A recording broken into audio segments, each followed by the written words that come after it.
Hello, everybody. I want to talk about something that touches so many of us, especially as we move into the beautiful later chapters of our lives. It's that feeling of loneliness. It can creep in when the house gets quiet, when the phone doesn't ring as often, or when we realize our social circles have naturally gotten smaller over the years. We've been taught for so long that being alone is something to be feared, something to fix. But I am here to tell you today that being alone does not have to mean being lonely. In fact, it can be a time of incredible growth, peace, and profound happiness if we choose to see it that way. Today, we're going to explore what it means to truly find joy in your own company. This isn't about just passing the time. This is about transforming your relationship with solitude. We're going to walk through 5 powerful guides, and I call them guides, not tips, because they represent meaningful shifts in your heart and mind. These are for anyone, but especially for those of you in your 70s, your 80s, and beyond, who might find yourselves without the close friendships or regular social gatherings you once had.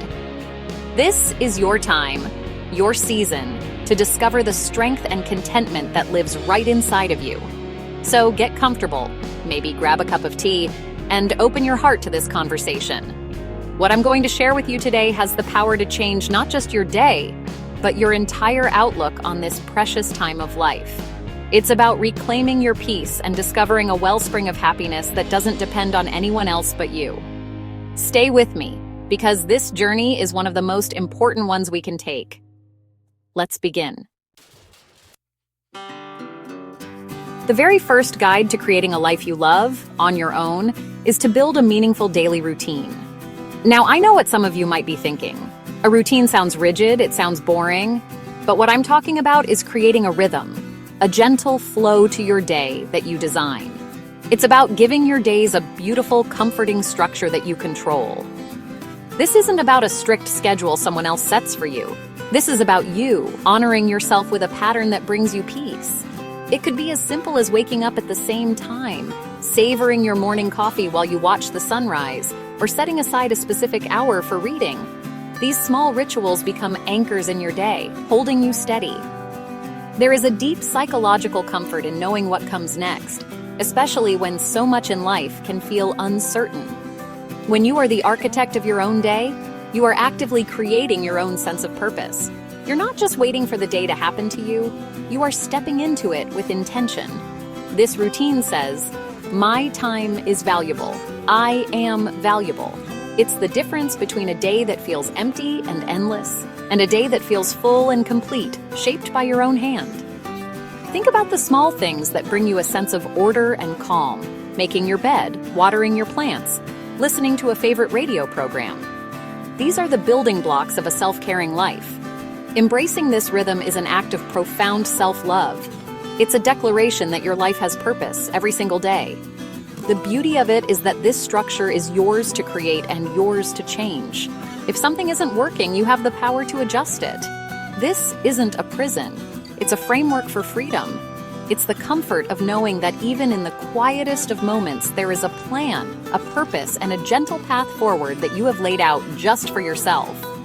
It's the first most powerful step in turning solitude from something that feels empty into something that feels sacred and whole. Our next guide is about learning to cultivate mindful moments throughout your day. So often, our minds are racing, worrying about the future, replaying the past, or just lost in a cloud of distraction. Mindfulness is the simple, powerful practice of bringing your attention to the present moment, right here, right now, without judgment. It's not about emptying your mind. It's about being fully present in it. You don't need a special cushion or a silent retreat to do this. You can practice mindfulness while you're washing the dishes, feeling the warm water on your hands, hearing the sound of the plates clinking together. You can practice it with your morning tea, truly tasting it, feeling its warmth.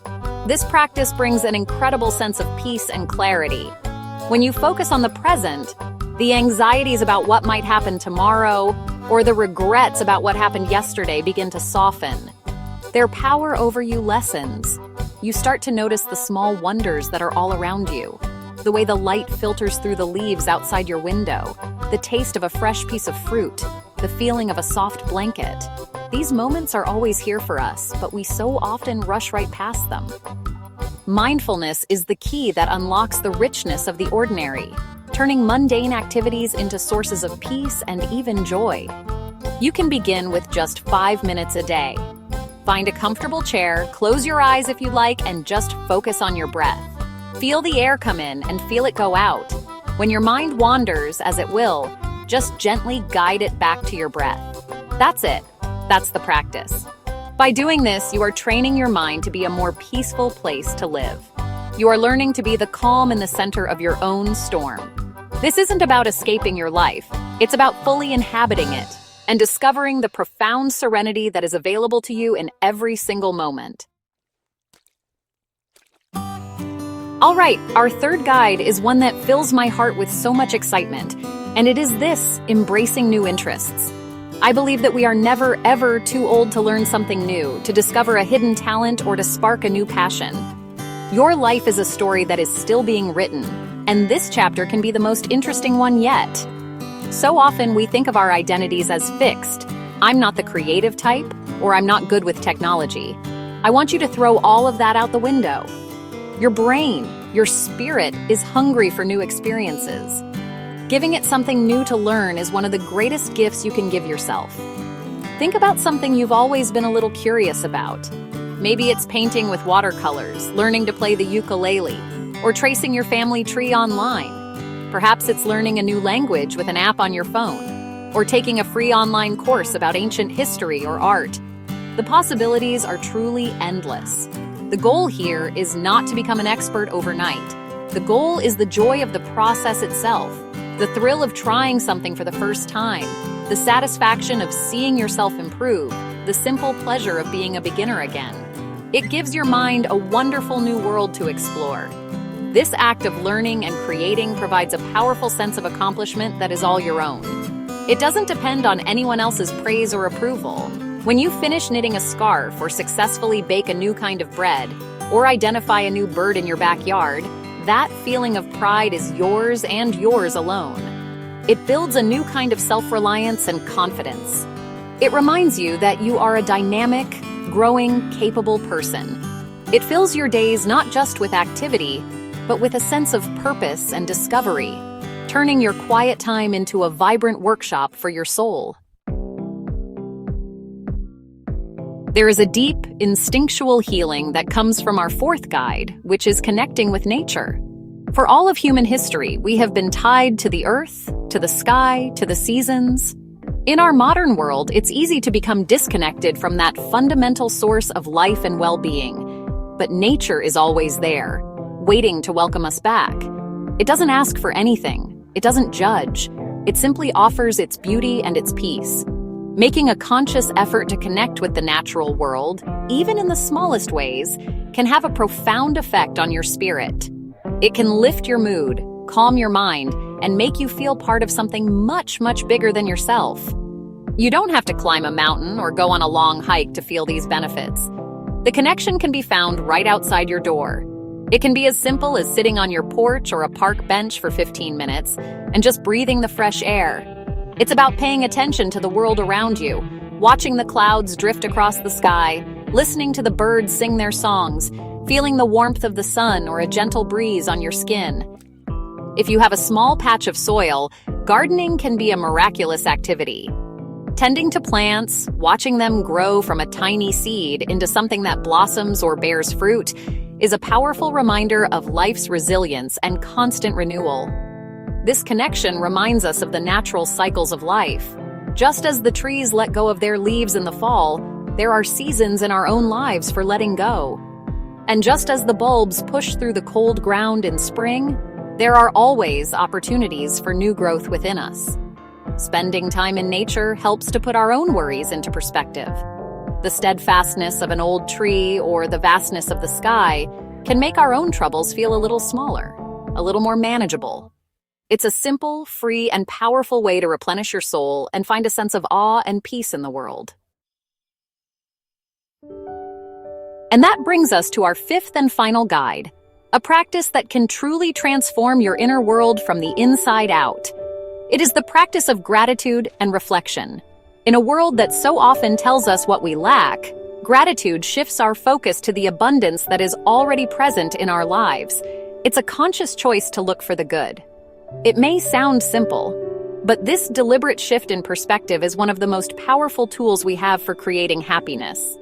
It doesn't change your circumstances, but it changes how you experience them. And that, my friends, changes everything. One of the most effective ways to cultivate this is to keep a gratitude journal. At the end of each day, take just a few moments to write down 3 to 5 things you are grateful for. They don't have to be monumental. In fact, the magic is often in the small things: the comfort of your favorite old sweater, a phone call from a relative, the delicious taste of your dinner, a beautiful song you heard on the radio. This simple act trains your brain to scan your day for positives instead of dwelling on the negatives. Over time, you begin to notice and appreciate these blessings in the moment, not just in retrospect. Reflection is the beautiful partner to gratitude. It's about taking time to look back not with regret, but with appreciation for the journey that has brought you here. Think about the challenges you've overcome, the wisdom you've gained, the love you've given and received. Your life is a rich tapestry of experiences, and honoring that story is a way of honoring yourself. You can look through old photo albums or simply sit quietly and allow positive memories to surface. This practice of gratitude and reflection grounds you in the present, blesses your past, and fills you with a quiet, resilient joy that comes from appreciating the life you have lived and the life you are living right now. So there we have them, 5 guides to finding true joy in solitude. A meaningful routine, mindful moments, new interests, a connection to nature, and a heart full of gratitude. These aren't just things to do to fill the time. They are pathways to a deeper, more meaningful relationship with the most important person you will ever know, yourself. Please remember that solitude does not have to be a void. It can be a sanctuary. It can be a wellspring of strength, creativity, and profound peace. This season of your life is not an ending. It is a new and beautiful beginning with its own unique gifts. I encourage you to try these ideas. You don't have to do them all at once. Pick one that resonates with you, one that speaks to your heart, and just begin there. See how it feels. Be gentle and patient with yourself, just as you would with a dear friend. The journey of finding happiness within is a personal one, and it unfolds at its own pace. What matters is that you are taking the step. You are opening the door to a new way of being. Embracing these shifts can bring so much comfort, clarity, and a wonderful lightness to your days. It's about discovering that you have everything you need right inside of you to live a full, joyful, and deeply satisfying life right here, right now. Thank you for spending this time with me. Go forward and be a blessing to yourself.